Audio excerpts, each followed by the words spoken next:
This program is brought to you by Emory University.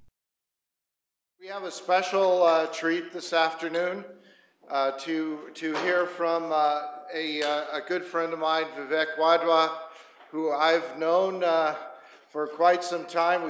You met his son yesterday, Tarun, in our panel when we talked about Akash and Aadhaar initiatives, and I've known Vivek since he was his son's current age.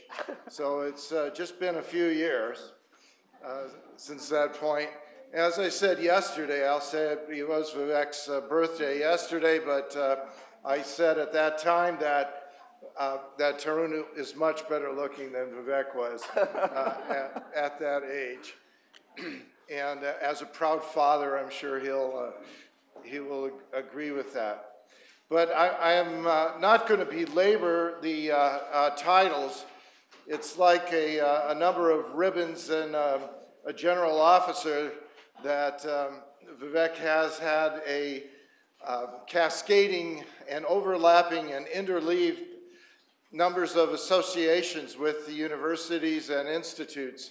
And we're very proud that Vivek has been a part of our family as well with the Hala Institute. And I've known Vivek through various incarnations.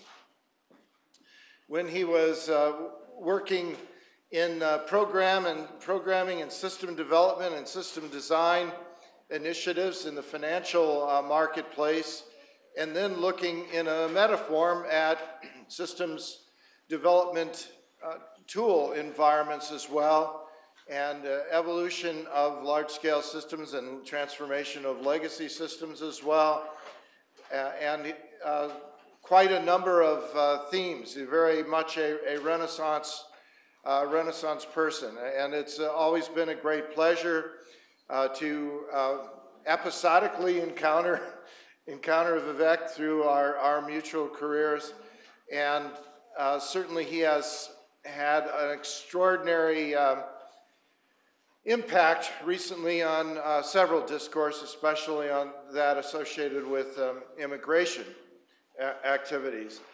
Today, if we thought our scope and vision was large this morning and yesterday, it's nominal compared to where we're going now.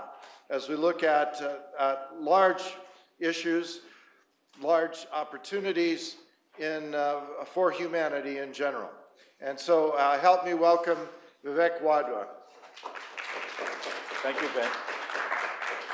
Maybe instead of this boring presentation, I should talk about our, it's on. Okay. Fine. We should talk about our time together. I mean, I can tell lots of Ben stories. I'm sure you've heard your own, but I have better stories than anyone else has. But I shan't do that right now. Instead, I'll talk about how we can save the world. In academia in particular, there's a lot of pessimism. I mean, worldwide there's pessimism. You know, if you look at India, China, we're talking about world wars breaking out over resources. India, Pakistan, water wars. I mean, go to Silicon Valley, you'll find pessimism. And there are some definitive studies by respected academics that show that innovation has peaked. That indeed, Tyler Cohen, for example, from George Mason, has studied this thing, and he has documented conclusively that America ate all the low-hanging fruit of modern history.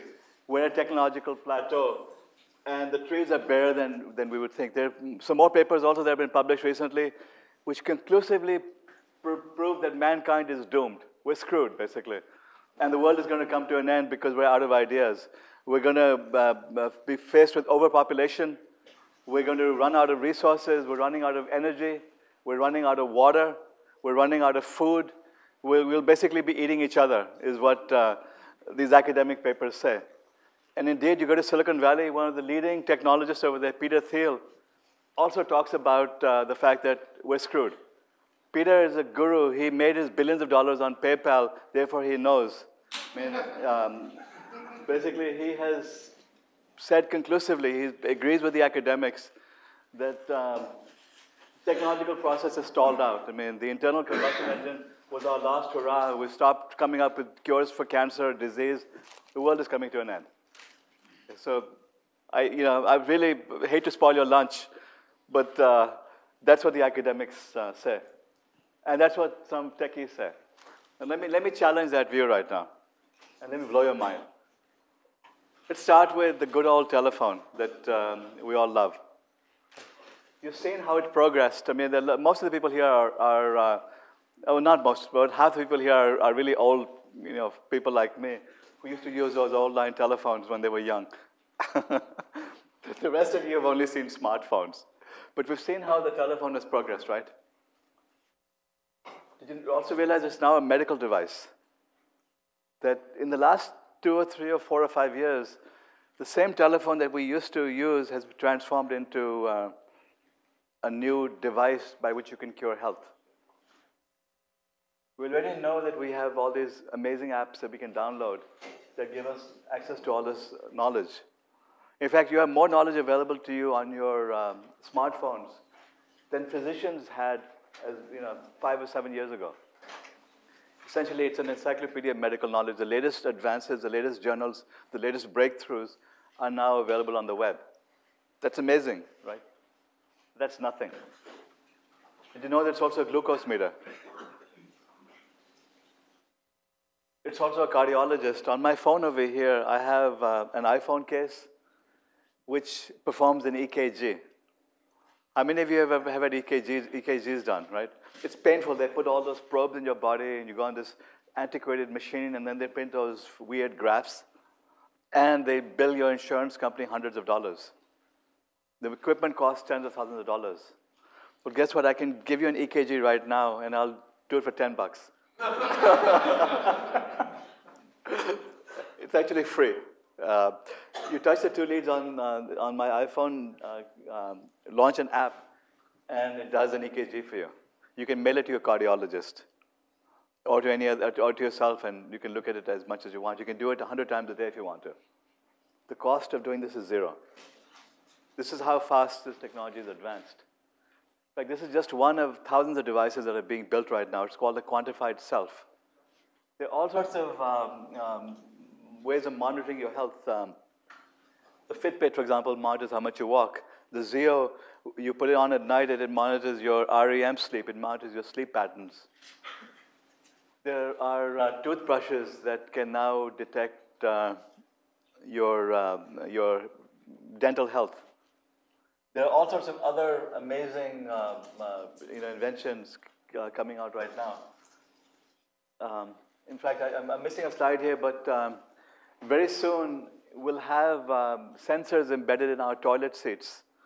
They'll be embedded in our sinks. Our mirrors will basically talk to us and tell us that, look, if you keep pigging out the way you did last night, here's how you're going to look 6 months from now. So be good. These technologies are all happening right now. Many of these products are available today. And they cost practically nothing. This iPhone case costs $200. The commercial version will be available for $100. In fact, the CEO of LiveCore, Dave Albert, told me that his goal is to have it available in India for $20. He says that it'll save lives and he can produce it cheap enough to distribute it in India for $20. That's what his goal is right now. And then there's a human genome. The genome was sequenced for the first time about 11, 12 years ago by Craig Venter. He beat the US government to the punch. It cost, between him and the government, it cost billions of dollars to get there. He did it for 100 million. He basically took the data that they had and he short-circuited the whole process and he beat the government to it. Guess what it costs right now? A handful of $1,000.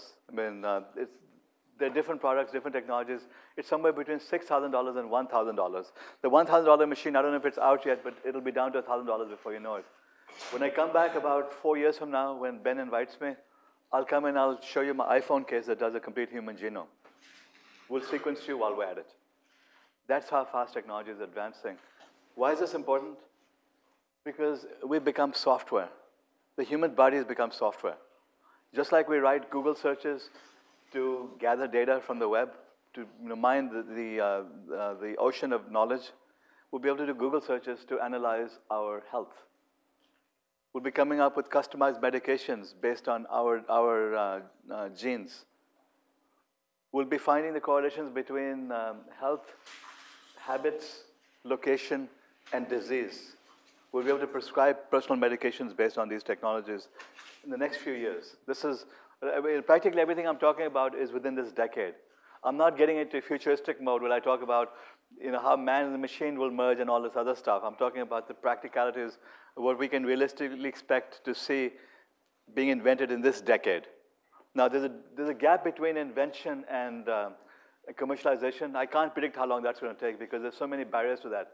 But I'm telling you about the technologies that will be proven, working, and provide the seeds for solving humanity's grand challenges over the next 5 or 7 years. Commercially available this decade. For example, did you folks watch IBM Watson beat Jeopardy players?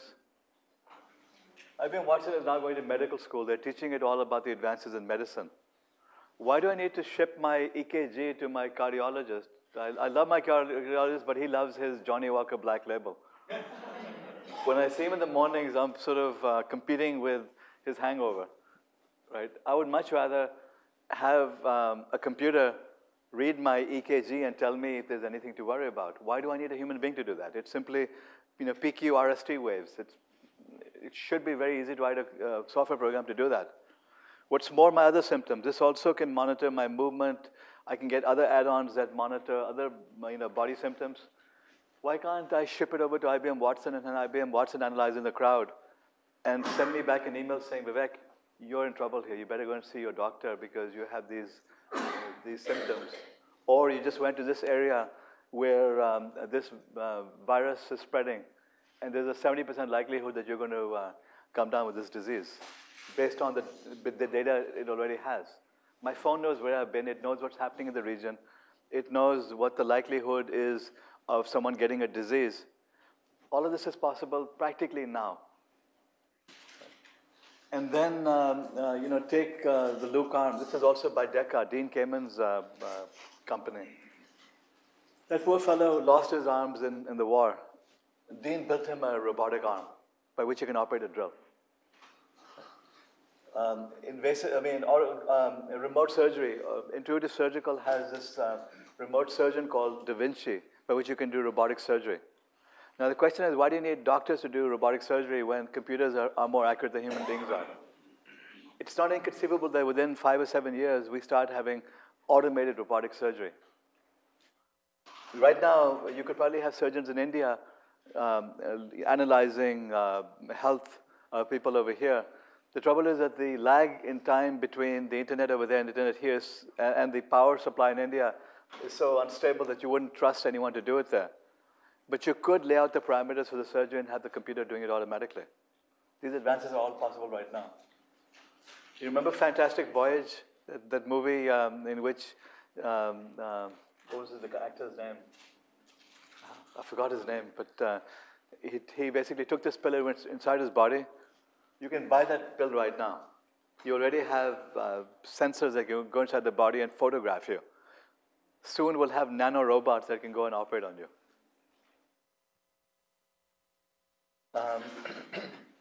Singularity University, which is where I spend most of my time, is co-founded by Peter Diamandis, who also founded the X Prize Foundation. The X Prize Foundation has a $10 million prize for the first company that can develop a tricorder. Remember Star Trek, the tricorder that would analyze all your symptoms? One of the companies on the second floor of Singularity University where I teach is actually competing for the prize. They already have a really amazing device that you put near your head. It detects some of your most common symptoms, your temperature, your heartbeat, and so on and so on. The goal is to have a device that can analyze your symptoms better than a team of board-certified physicians. It is very, very likely that within 5 years we have iPhone-like devices that do what we saw on Star Trek. Basically diagnose your health. What will these devices cost?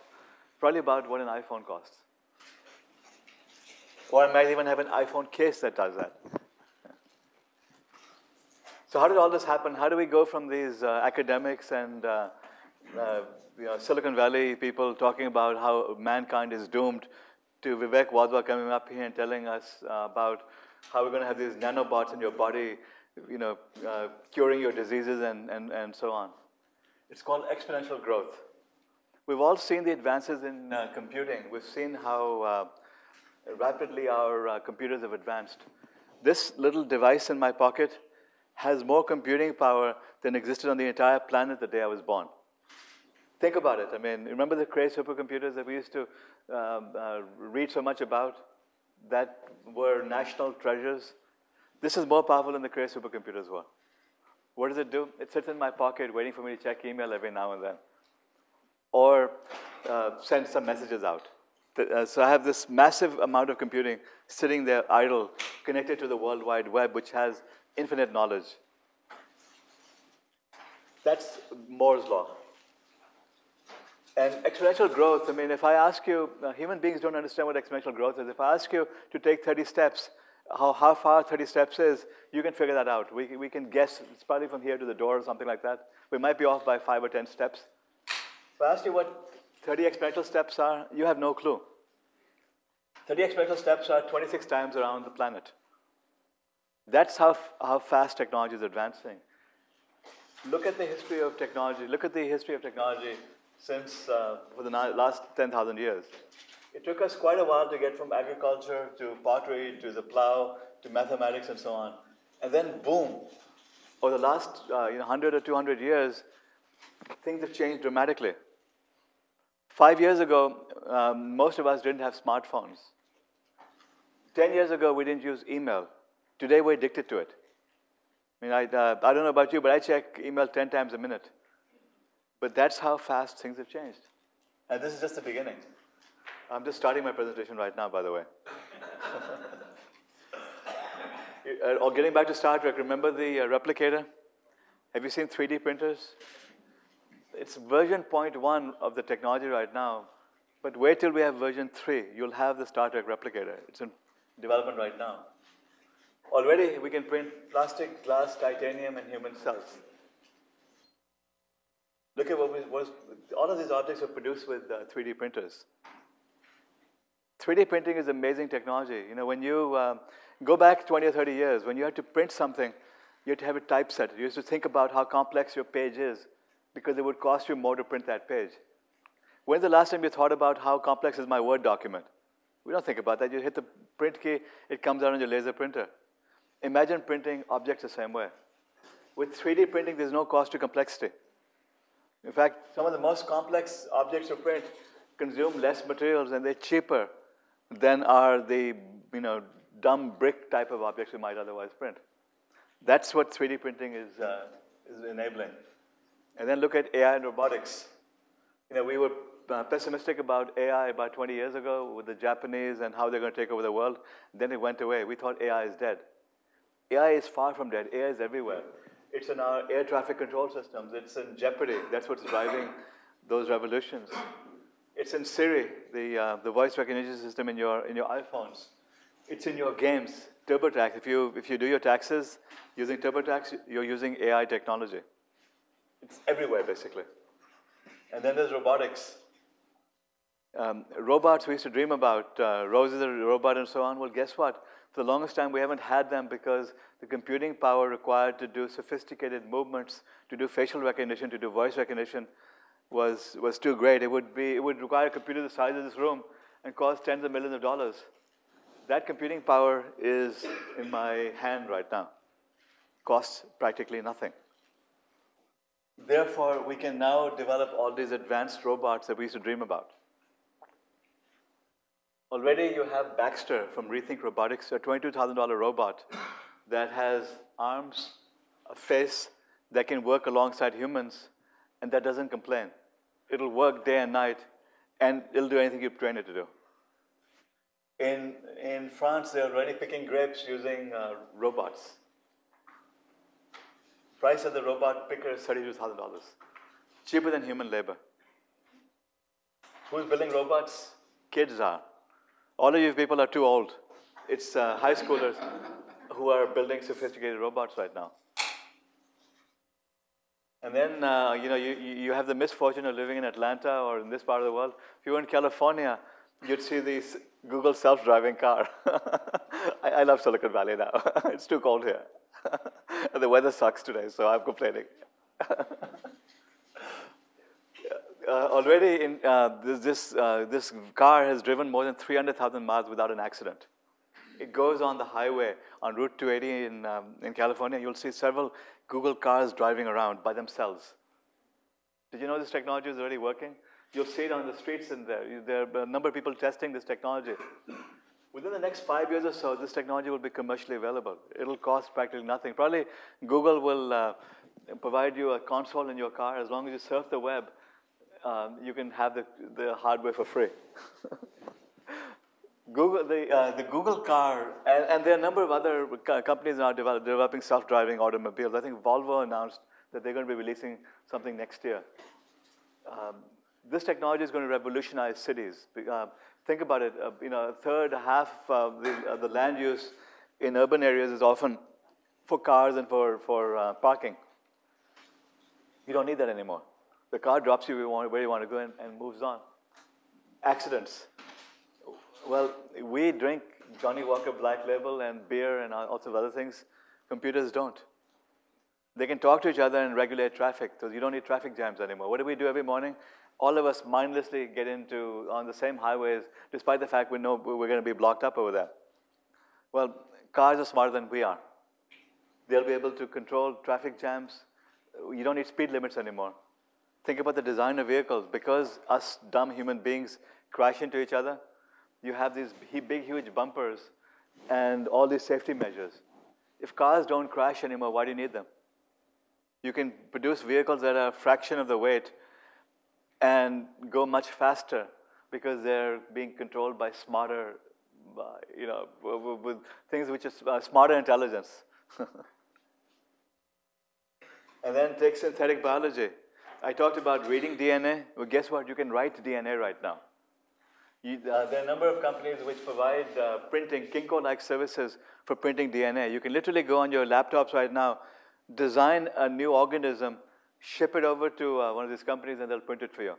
Now, it costs a lot if it's a complex organism, it'll cost you a fortune, but the prices are dropping exponentially. And guess who's doing it? High school kids, you folks over the hill. You don't even know about this stuff. This is a surprise to you that you can print DNA. Well, there are kids all over America that are doing it right now. And look at the types of projects that they're doing.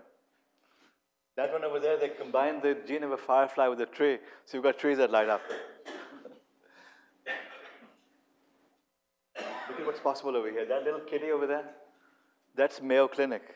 That's a real live living cat that lights up at night. Imagine not having any difficulty in finding your pet. But all of these things are today or soon. And what about computing, which is making all this happen? That's just the beginning over there. Look at the growth of data. From the beginning of time to 2003, we gathered about 5 exabytes of data. Okay. In 2010, we gathered the same amount of data in 2 days. This year, we gather the same amount of data every 10 minutes. Data is exploding. I mean, the amount of information we're gathering right now is completely mind-blowing, staggering. Look at what happens in an internet minute. And think of all of these cat videos that we gather. But this is what we're enabling. Storage. It used to be that a terabyte was like infinity. I mean, we talk about those terabyte computers. You remember talking about it? Most of you aren't techies, but in the tech world, a terabyte would be like the ultimate storage mechanism we could think of. Just like I talked about exabytes, not long ago we were talking about terabytes being a big deal.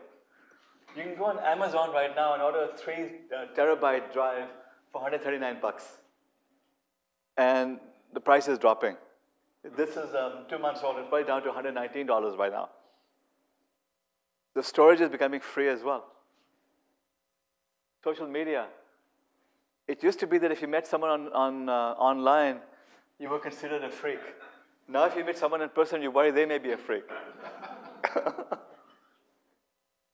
This is how much things have changed. And then in user interfaces, remember Minority Report, the gesture-based? Well, Leap Motion is releasing their device over the next few weeks, I believe, $69 for a controller that's about 100 or 200 times faster than Microsoft's Kinect, which means that you'll be able to have a little controller and just point to your screen and not have to use your stupid mouse. Mouse is as old as the hills. We're going to have many new forms of user interfaces being developed over the next few years because of these evolving sensor technologies. Also in Google, in Silicon Valley, you see Google Glass. I was with Babak Parvez, the project lead on this, and he's promised to get me one of these over the next few weeks. I hope Babak is watching, because this is an amazing device. It's just a glass that you wear which connects you to the internet. So I meet a lot of people on my travels. I can't remember 99% of their names. Okay, I'm getting old. Imagine the Google Glass being able to tell you, okay, that's so-and-so. You met them at this location, and then it does a Google search on them and realizes they're also drunkards. And they pig out on their Johnny Walker. Don't waste time on him. Google Glass tells you. But that technology is already being tested right now. Google is making available to several hundred developers for $1,500 in the next few weeks. They announced it yesterday. Right? This is going to be revolutionary. And right now, we're talking about external glasses, but imagine having retina implants that provide you the same knowledge. So we used to watch on science fiction. Science fiction is here today. This technology is already being tested all over the place. In Silicon Valley, you'll actually see people wearing Google Glass. And then you have internet-enabled devices, trillions of connected devices which talk to each other via sensors. So your fridge emails you saying that, look, you're coming home right now, bring some milk from this store. This technology is happening now. Now let's talk about what this means for humanity. I have a much longer presentation. I've cut most of it out. I just gave you a preview of the things that are happening. Billions live without energy. Millions die from clean water. The statistic that you cited, about 50%, I believe it's actually 60% of the diseases in the developing world are caused by waterborne viruses. 60% because of impure water. Education. India itself has 200 million children that need to be educated. How in the world is the incompetent, corrupt government going to educate these hundreds of millions of children? Food. We're worried about we're running out of food and so on. So, and again, poverty. That's been one of our humanity's curses since the beginning of time. Let's talk about it. Let's talk about energy to start with. We talk about running out of energy, but if you look at just solar, we get 6,000 times more sunlight than we consume in a year from the sun. It's there. We're rich in energy, except we don't know how to harness it. But the good news is that solar costs are dropping dramatically, and there are many alternatives to solar as well. Production from alternatives such as algae. Craig Venter, the guy who sequenced the genome, is determined to convert algae into fuel. There are dozens and dozens of other major technologies being developed to take care of the problem of energy. This is Craig Venter and his algae thing. Let's look at solar. Solar has a bad name right now because of Solandra and all the politicking that goes on between the Democrats and the Republicans. But the reality is that solar costs have dropped 97% over the last 25 years. 97% is a reduction that's happened already. And it's dropping exponentially right now. You're seeing 20, 30% drops predictably every year. At the current rate of advance, Italy will achieve grid parity this year or next year, according to the European Photovoltaic Association. Germany, Switzerland, in the next 4 or 5 years will achieve grid parity. The United States, by the end of this decade, achieves grid parity with no government intervention, nothing other than what's already happening. Just steady state, advances happening in solar energy, we hit grid parity. India, if you folks have been there, you see all the solar generators because the grid is so unreliable. Like, today, it's cheaper to use solar, to set up a solar plant than to install a diesel plant in India. India has already achieved grid parity with diesel in India. Solar has. So on its own, within 10 years, we're going to meet 100% of the world's needs using solar energy, steady state, the way things are advancing. This is without any of the major advances in other technologies. You know, every data point you look at shows that this is what's happening. And let's talk about water. I mean, an extraterrestrial looking at this planet would come here because of the water. This is 71% of the Earth's land mass is water. We're abundant in water. There's water everywhere. Not a drop to drink. Why not a drop to drink? Because it's not purified. What does it take to purify water? You boil it. It's simple as that. You take the dirtiest water you have, put some heat under it, capture the vapor, and you have 100% pure distilled water. Right? Why can't we do it? Because the cost of warming the water is prohibitive. The energy costs are too great. This is why I was asking our friends from Coca-Cola about Dean Kamen's solution, because that's one of the two solutions that I've personally been involved with. I know Dean, and Slingshot is a world-changing technology. And thanks to Coca-Cola, they proved it. They tested it in Ghana for 6 months at 5 villages. It worked flawlessly. I believe they did 140,000 liters of water in those tests. It's a device the size of a small refrigerator. It consumes about 100 watts of energy. Okay. It's got 2 hoses in and out, and then it's got the polluted junk hose, but that doesn't count. In comes the dirtiest water you can give it. Out comes 100% pure, clean, distilled water, medical grade water.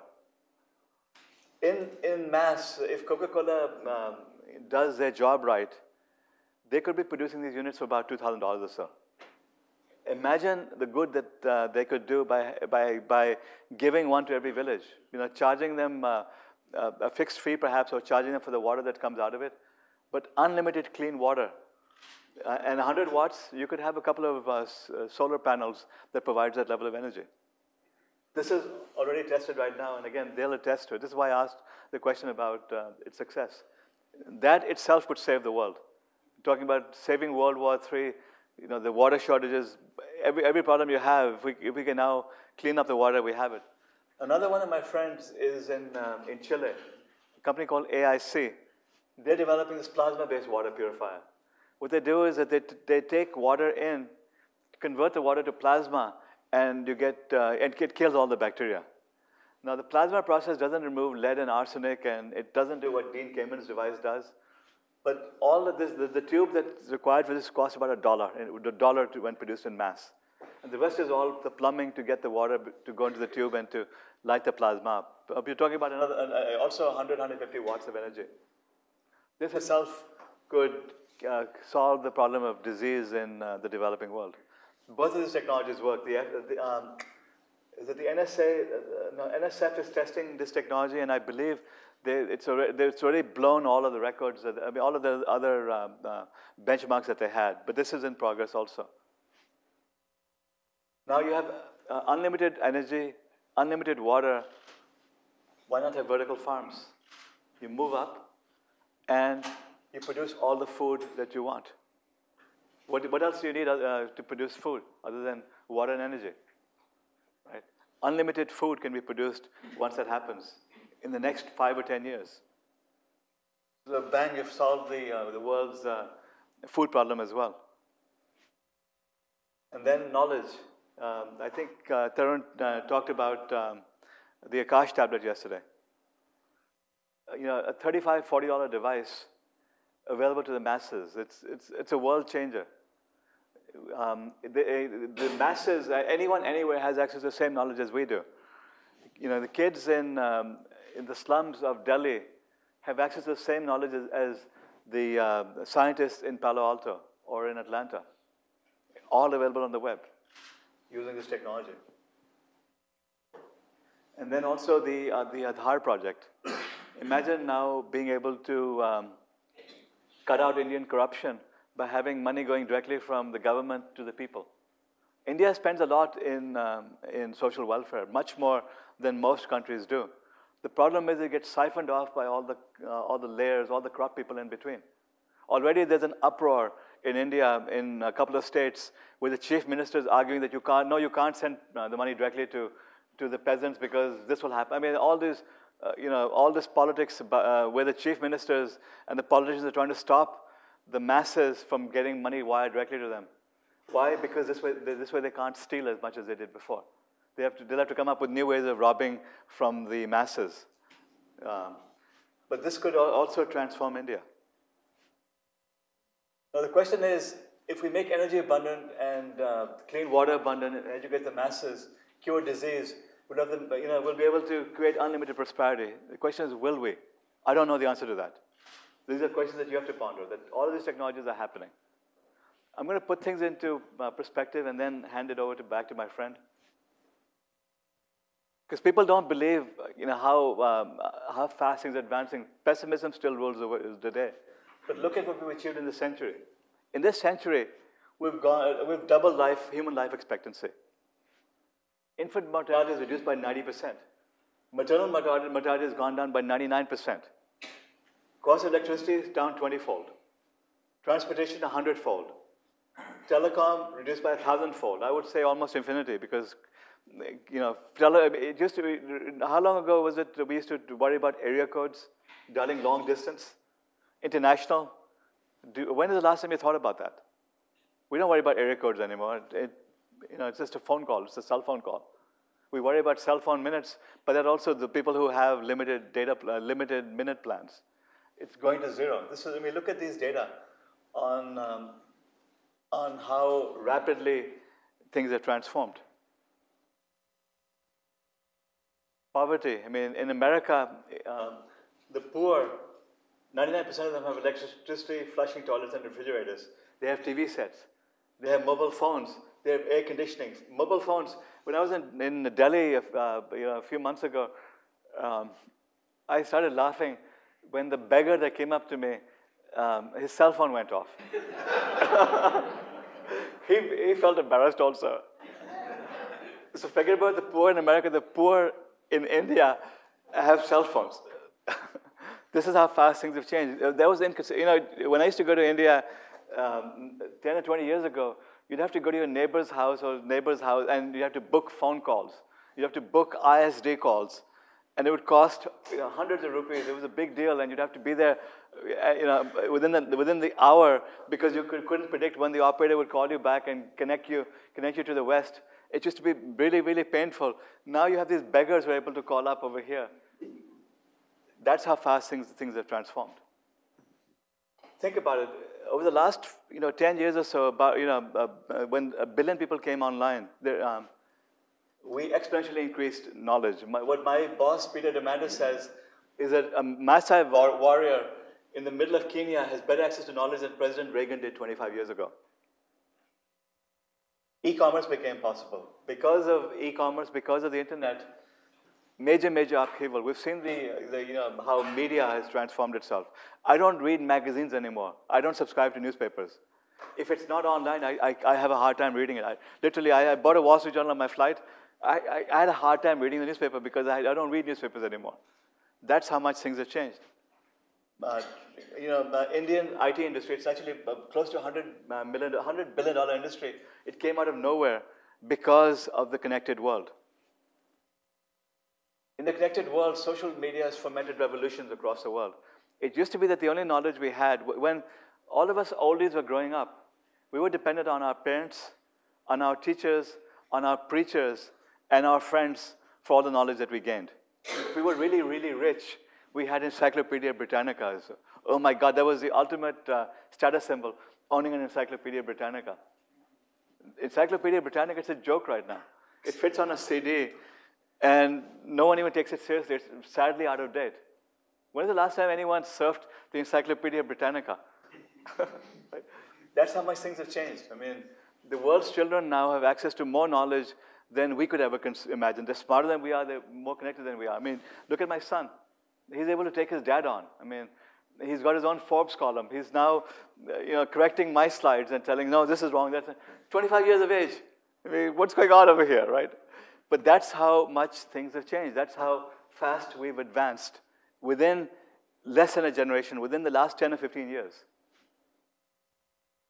Now look what's going to happen over the next 5 or 7 years. We're going to have 3 billion more minds coming online. This is almost a certainty.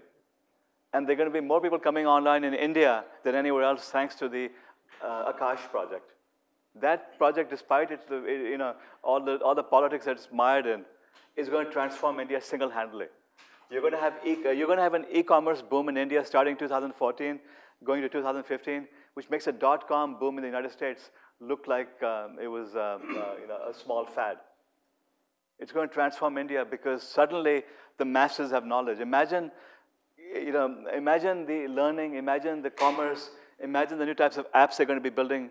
The villagers now having access to information about crop prices, being able to. It used to be that when villagers left, this is 10 years ago, when the husbands would go and earn money in the cities, they were cut off from their families. They'd send letters back every now and then to their friends. Now they send SMSs to each other 10 times a day. By next year, they'll be doing Skype calls with each other. The question is, what will these 3 billion people discover, consume, desire, invent? We're going to have thousands of Einsteins coming out of nowhere. And the world is going to be in a much more equal place in a very short period of time. All right, Ben, back to you.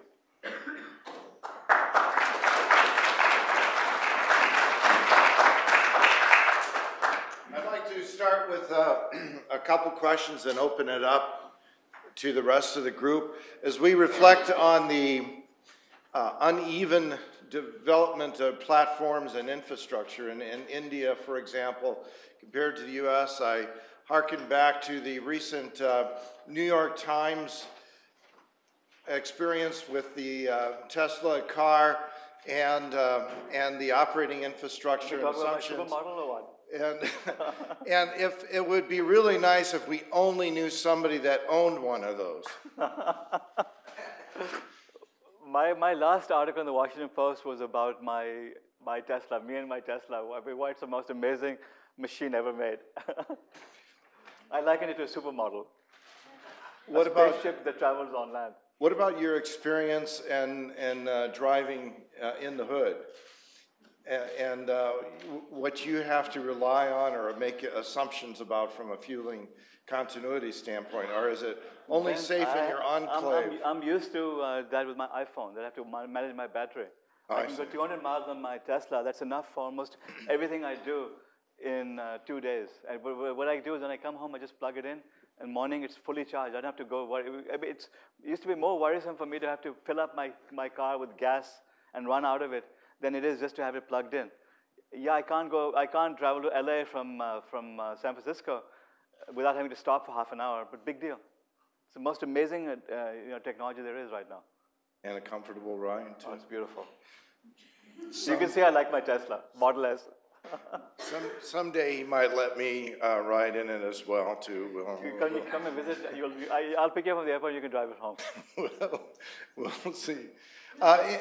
Reflecting then, though, on the operating infrastructure and platform systems in India, you've got a strong disparity between the transportation infrastructure. So I can overlay a wireless grid on top of a poor physical infrastructure. But is that going to change the pattern of evolution? India has a lot of problems. I mean, but to the government's credit, for example, when it comes to the Akash project, they're laying fiber optic lines across the country so that they'll be able to provide Wi-Fi to remote villages. Electrification is hardly finished over there. Now talking about going directly into fiber. That'll make a big difference. There are also a lot of other technologies which could change the dynamics also. For example, one of the companies at Singularity University is called Matternet. They're building a drone network to transport supplies in sub-Saharan Africa. In parts of the world that don't have roads, there's no way to get from point A to point B. So what they're doing is they're using these cheap drones that you can buy to transport goods from point A to point B to point C to point. It's like an internet network, a mesh network, by which it automatically transports goods. It can go about 5 miles right now on one hop, these drones can, and they can carry about 5 pounds. The way the technology is going, by next year it'll be 10 pounds, 40 pounds, 100 pounds. So, yeah, I mean, India, for example, could take advantage of some of these advances over the next decade or so, just to be able to transport goods more efficiently. As far as, but there's no substitute for building roads. I'm hopeful that, one of the things that's happened in India recently is that the corruption scandals have gotten worse and worse, right? It's not that Indians have become more corrupt than they were before. They're getting caught more than they were before, because people are now able to watch it on TV, they're able to SMS each other about it, and they're able to rise and protest like they could never do before, right? So this is what telephone technology has done to India. The mobile technology has transformed India. So that's why you're hearing about all this corruption right now. Imagine what's going to happen with internet technology. Now you're educating the masses. You're now going to a corrupt official, just turn your iPhone on and record the entire conversation, and you stream it on the web. Villages will start doing that. So it'll rein in corruption like nothing else could, because people can talk to each other. This Freedom of Information Act in India also has made the government more accountable, because anyone can now demand information. It's easier to demand information from the government in India than it is in the United States right now. So there are countervailing forces, and what surprises me is that the government that's doing these things. It was government that passed the Freedom of Information Act in India. It's government that's providing the Akash tablet. It's government that's providing the internet infrastructure. So there are, a combination of technology and some enlightened human beings are what are going to save India. It's India's entrepreneurs and a small select bunch of bureaucrats who are true to their beliefs, who are going to transform India. I'd like to open up for some questions. Please go to the microphone if you have a question. As a segue into that, this all suggests a different evolutionary pattern for many of these large-scale operating infrastructure that used to be large governmental infrastructures for establishment of rail and road systems and other, but these mesh networks collecting the small rather than building the large, and moving away from a capital sourcing through the governmental structure as more of an aggregation of independent and private. The only thing the government needs to do is build the roads, really, and reduce the regulations. The people will take care of themselves, because it's a democracy. That's the advantage that India has, is that you can rise. Entrepreneurs can flourish if they're not incumbent, if they don't have to give too much in bribes. So the system can correct itself, but as far as laying the roads and building the trains and so on, there's no substitute for that. I can't see the Google car ever working in India. It's so crazy there that not even God could operate a car there. Please, let's begin. Across many decades, the issues of transportation continue to challenge India. Do you see any real hope on the horizon? And if so, what would that timeline be? I read a book called The Elephant and the Dragon, I think it was, by the senior correspondent for Forbes in Asia. And just addressing the transportation system would automatically catapult you into the industrial category of China. Yeah. To India's credit, over the last 10 years, there have been major advances in transportation. The roads are better. For example, when you land in Delhi, there's a respectable road that gets you there from there to the city. They also have train service, which is marvelous. When I go to Delhi now, I go around in the metro. So fits and starts, but they are trying to do it. What I'm saying is that if the government could only focus on getting the roads right and build that infrastructure, the country would transform itself. Can it do it? I have no idea. It's such a mess. It's a question of revenue or will. It's will, corruption, competence, regionalism. India is a complete mess. And where is Singularity University? Singularity University is on the NASA campus in Mountain View. It's a joint venture between Autodesk, Google, NASA, and a bunch of enlightened people over there. The founders are Ray Kurzweil and Peter Diamandis. And it's all about transforming humanity by teaching select people about the advances that are going to save us. So what we do is we bring in great people, who've established themselves, all ages, all backgrounds. They come there, and we teach them about what I did in 45 minutes. Imagine doing it in a week, and getting into depth, and then brainstorming with like-minded people. They leave transformed. My son Tarun over there, he originally wanted to be a lawyer. And I couldn't help it. I mean, I'm an entrepreneur thinking about saving the world. I made a deal with him. I said, look, I'll pay for your JD on one condition, that you come to Singularity University. He says, Dad, come on, I'm not like you. I don't believe in that stuff. I'm not going to do it. Blah, blah, blah, blah, blah, blah. I said, a deal is a deal. He said, all right, I'll come for a week. He grudgingly came. At the end of it, he says, Dad, thank you. I've decided not to be a lawyer. I want to do something meaningful in my life now. And he signed up for the 10-week program. Then, and then he signed up for the 10-week program, but look at him now. Yeah. I mean, Please. I have a very, I've got a specific question. Obviously, there's money to be made in this area. How can we get information as to what to invest in and how this unfolds? The shortest way is to come to one of the executive programs at Singularity University. I'm not kidding, because we have for example, Craig Venter, Dean Kamen. The reason why I know them is because they teach at Singularity University. We have a who's who of science, entrepreneurship, entertainment, all the fields coming and teaching at Singularity University. And this is where a lot of Silicon Valley investors like Vinod Khosla, you'll see him showing up at our events as often as he can, because that's where he learns about the future. May I have a follow-up question? Please. I have a grandson who is a junior in high school. Right. Can he come to Singularity? Yeah. We're talking about doing a program for high schoolers. In fact, this is something which we've been discussing for the last 2 weeks or so. We might do something, but he's too young right now. Marian?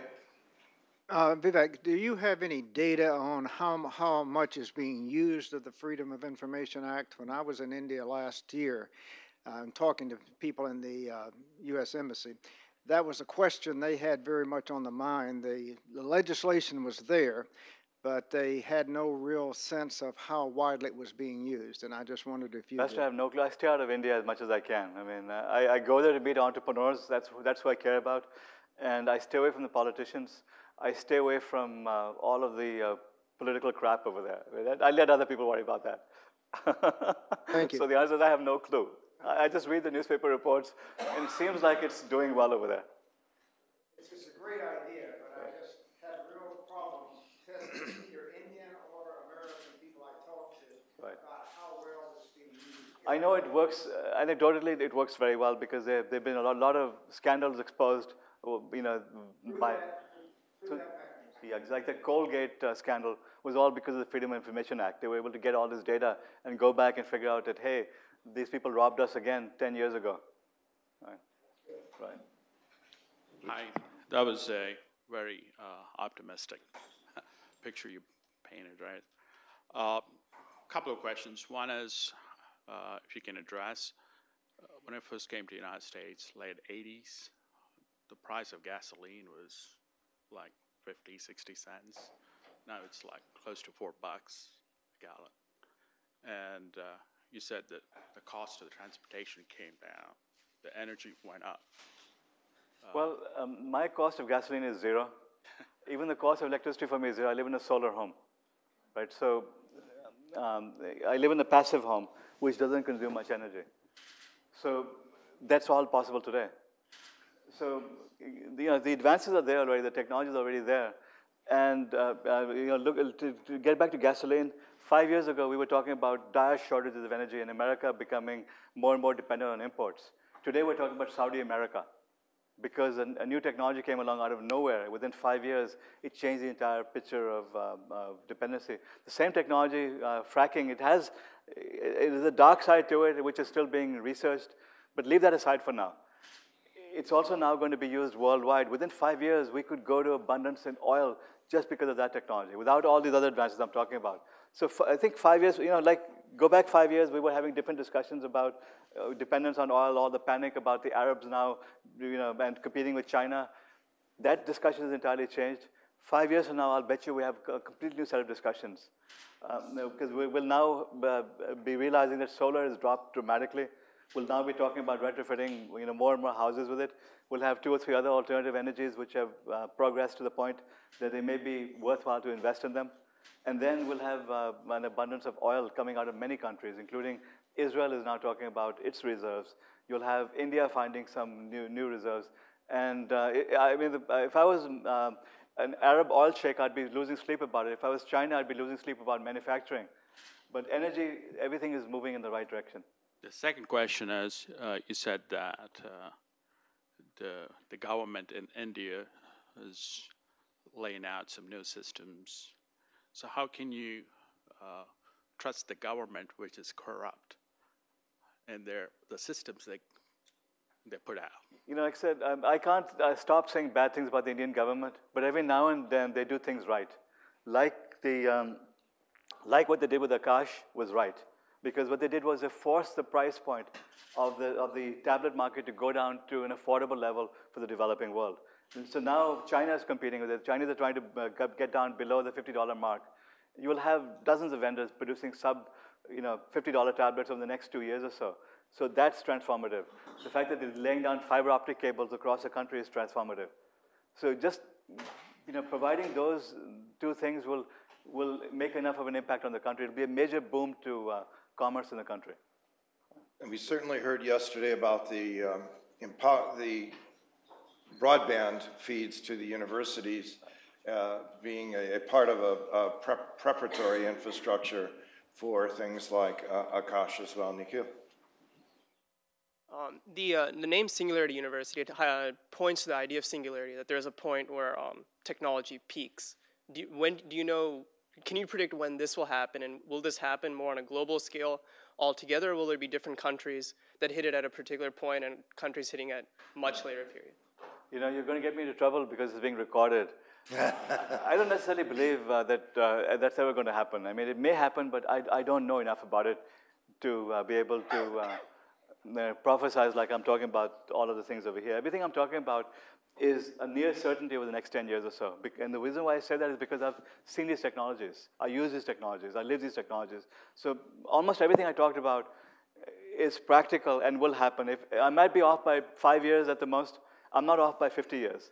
Now, when you get to this concept of singularity, you're talking about computers continuing on this exponential path and becoming smarter than human beings. And also augmentation. Already, I was talking about the retina implants, okay? You will also be able, President Obama talked about mapping the brain. I don't think people realized how transformative that is. That is as transformative as DNA reading and DNA writing is. It's the next frontier. If you map the DNA, you can start writing to the brain also. We'll start developing technology to start writing to the brain, reading from the brain. So you're talking about man-machine augmentation and integration. And certainly, singularity is not about peaking; it's about transcending. Exactly. So we don't want to be misleading on that, nor have Vivek subscribe to anything. Yeah. So, like I said, technology is going to advance, but I don't know what's going to happen beyond that. I would not get into this thing about we're going to become machines.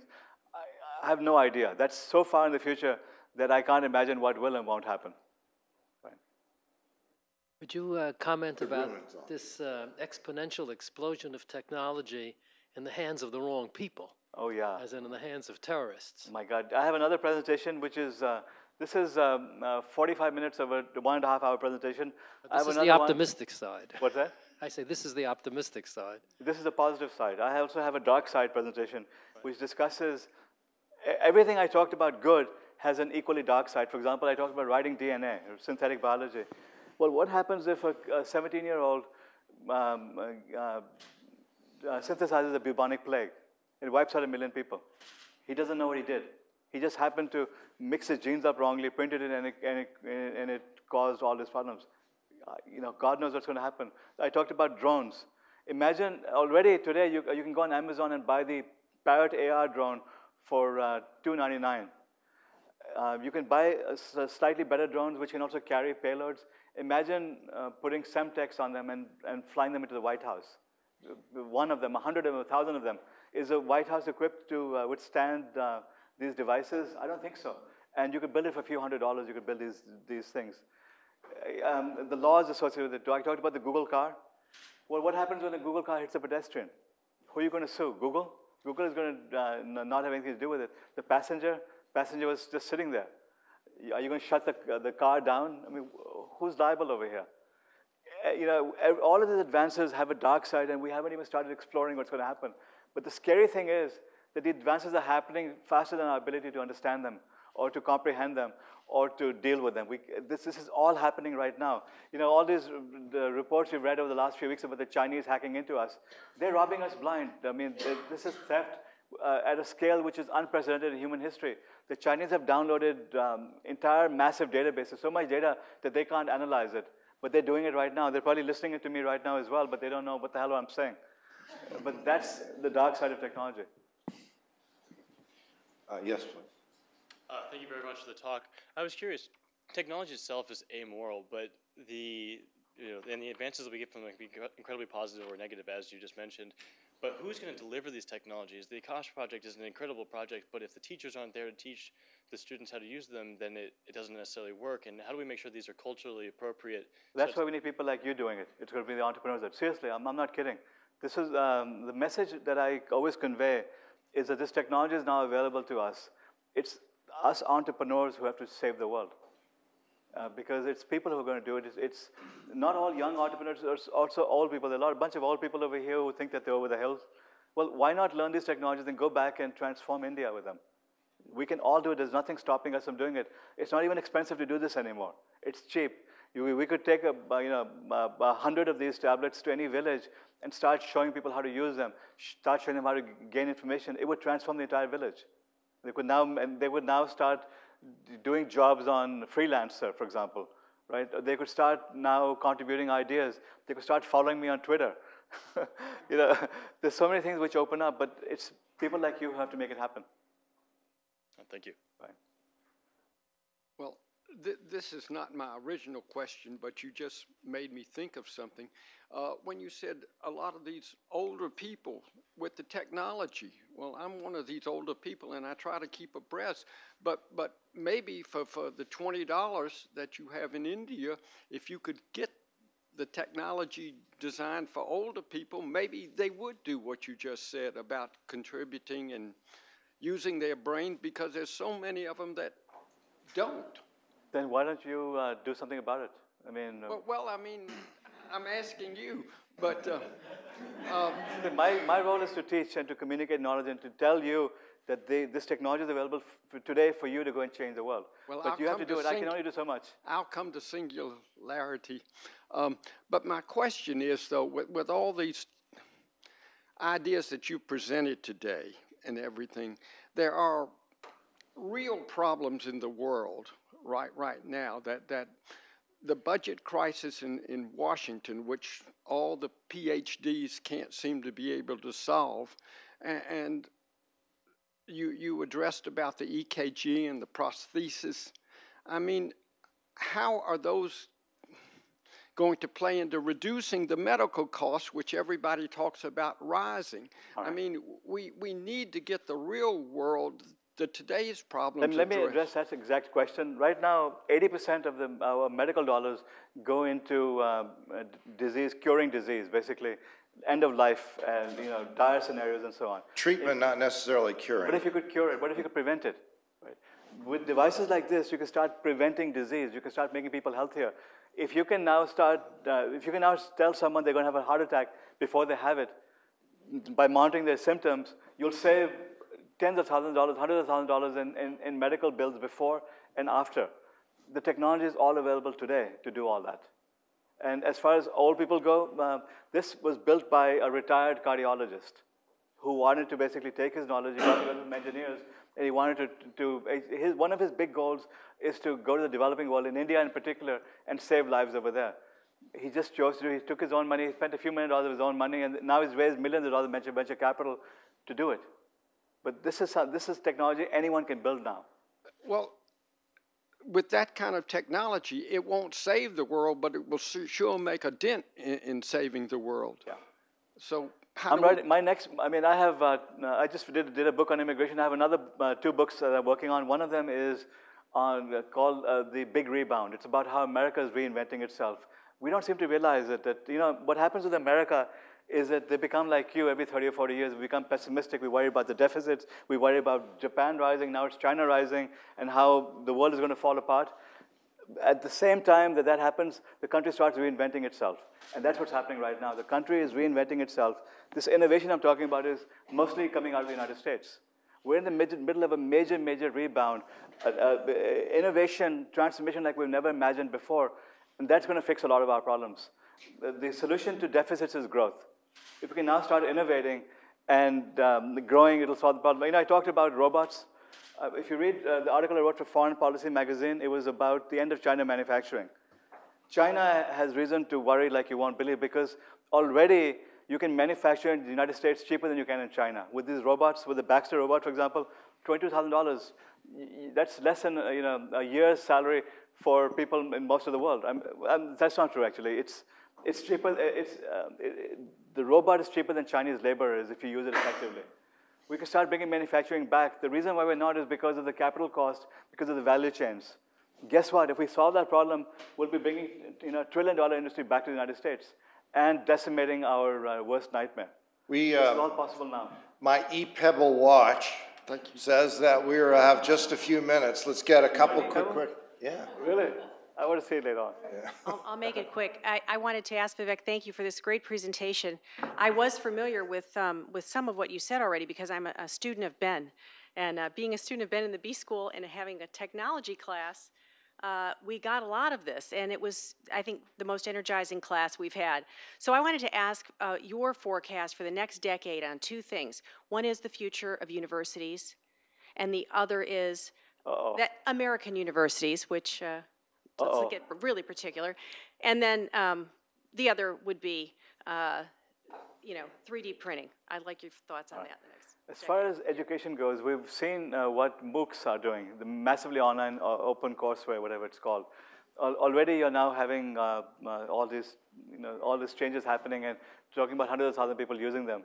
To me, MOOCs are primitive. I mean, I sort of laugh at how pathetic this technology is.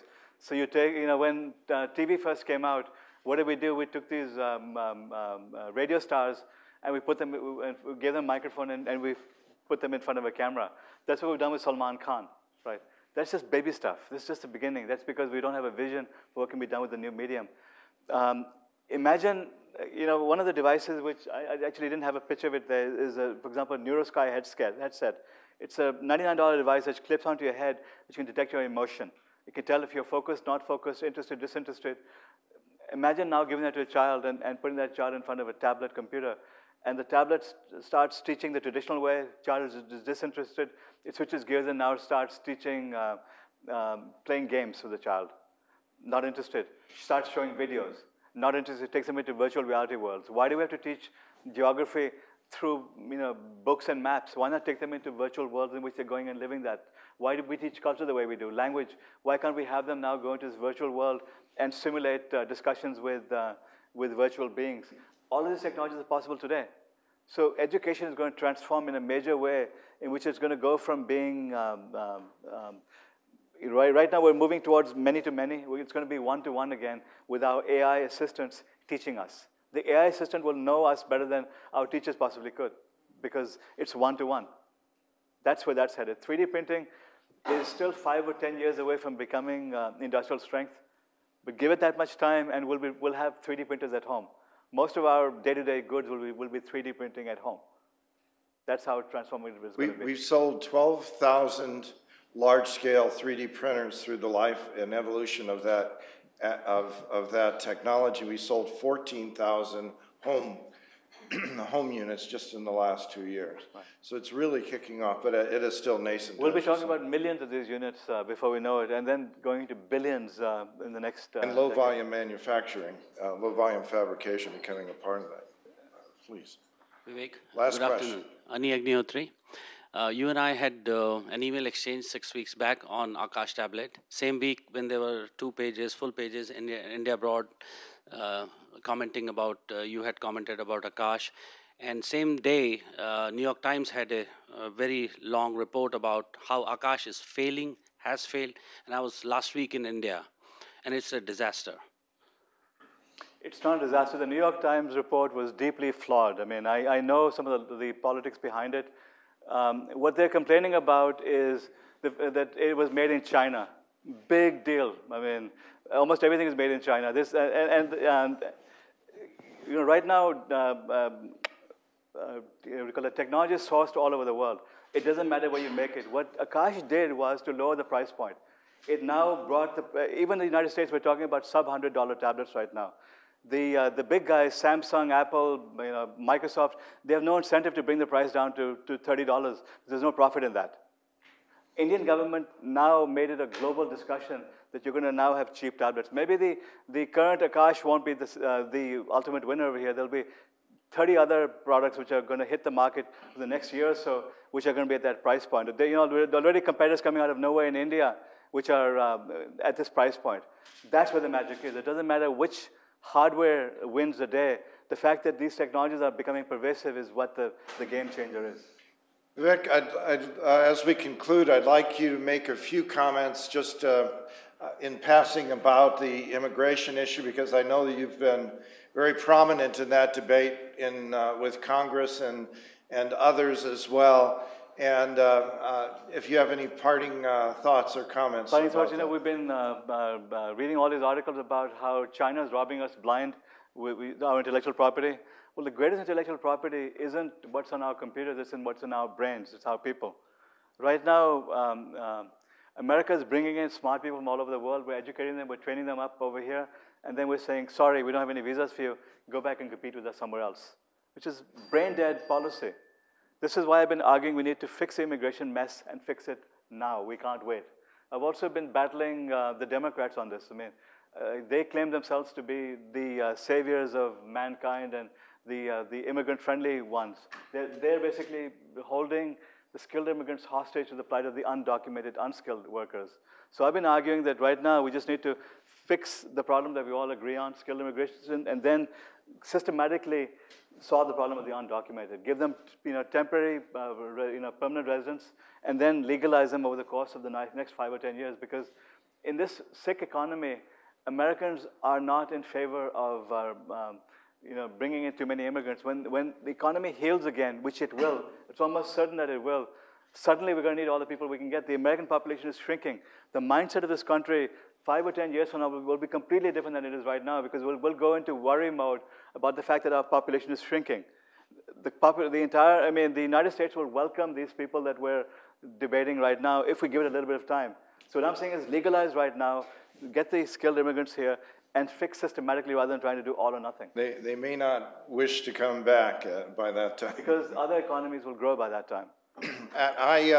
I was interviewed by a congressional subcommittee, not in the public forum like as your case, but behind, and they asked about what one thing they wish they could do that in my recommendation. I said, get a stack of green cards. The preceding program is copyrighted by Emory University.